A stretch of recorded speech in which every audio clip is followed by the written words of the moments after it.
అధ్యక్ష 2036 ఒలింపిక్స్ కోసం ప్రభుత్వం ఏర్పాటు చేసింది. సంతోషం అధ్యక్ష. కానీ మన దేశ జనాభా ఎంత? 140 కోట్లు. కానీ వచ్చే మెడల్స్ ని వేలతో లెక్క పెడతా అధ్యక్ష.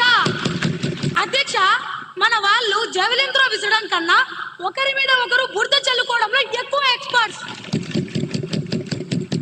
అందుకే అధ్యక్ష నా సలహా ఏమిటంటే ఒలింపిక్స్ కమిటీకి ఒక లెటర్ రాయండి. మన లోకల్ గేమ్స్ అయినా కోతి కొమ్మచ్చి, గోళీలాట, గిల్లి దండాన్ని ఒలింపిక్స్ లో ప్రవేశపెట్టండి. కనీసం దాంట్లో అయినా మనకి గోల్డ్ మెడల్ గ్యారెంటీగా వస్తుంది.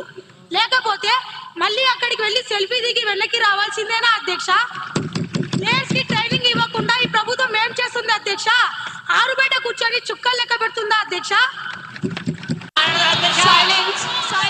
అధ్యక్ష గౌరవ సభ్యుల ఐడియా అద్భుతంగా ఉంది. మనం మెడల్ టాలీ చూస్తుంటే నాకు అప్పుడప్పుడు బాధగా ఉంటుంది. ఆయన గిల్లీ దండాన్ని అన్నారు అధ్యక్ష. నేను ఇంకోటి యాడ్ చేస్తాను అధ్యక్ష. ఒలింపిక్స్ లో మ్యూజిక్ చైర్స్ కానీ గోడలు దూకడం కానీ పెడితే ఆ విభాగాల్లో అన్ని మెడల్స్ మన నాయకులవే అధ్యక్ష. కుర్చీ కోసం మనం పరిగెడుతున్నంత స్పీడ్ గా హుస్సేన్ బోల్ట్ కూడా పరిగెత్తలేడు అధ్యక్ష. జోక్స్ పక్కన పెడితే మా ప్రభుత్వం ప్రజలతో ఆడుకునే ప్రభుత్వం కాదు అధ్యక్ష, ఆడించే ప్రభుత్వం అధ్యక్ష. ఆరోగ్యాన్ని పెంచే ప్రభుత్వం అధ్యక్ష. ఆనందాన్ని పెంచే అధ్యక్ష.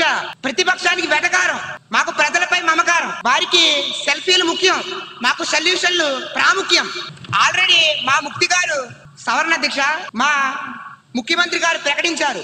ఒలింపిక్స్ లో పాల్గొన్న వారికి 50 లక్షలు, బంగారు పథకం పొందిన వారికి 7 కోట్లు, రజక పథకం పొందిన వారికి 5 కోట్లు, కాంస్య పథకం పొందిన వారికి 3 కోట్లు. మాది మాటల ప్రభుత్వం కాదు అధ్యక్ష, చేతల ప్రభుత్వం. క్రీడాకారుల నైపుణ్యం గల్లీ నుంచి ఢిల్లీ వరకు, ఢిల్లీ నుంచి ఒలింపిక్స్ లో మెడల్